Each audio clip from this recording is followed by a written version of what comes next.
The real Africa got two oceans. We've got two rivers. The Silver River comes high out of the Outeniqua Mountains. At the bend, it flows into a tidal river, the Caimans River. So it's seawater and fresh water. And the reason the water is so dark is the tannina in the roots of the trees. Yeah. It's very healthy to drink, and if you swim there, it makes your skin and your hair very soft.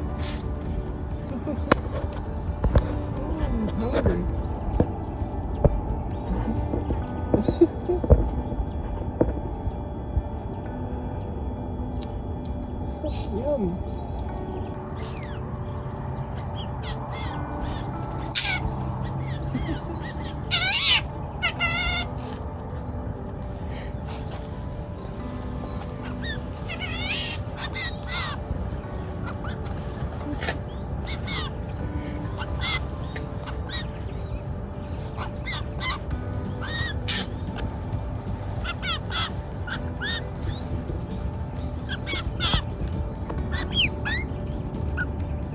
Yeah, it's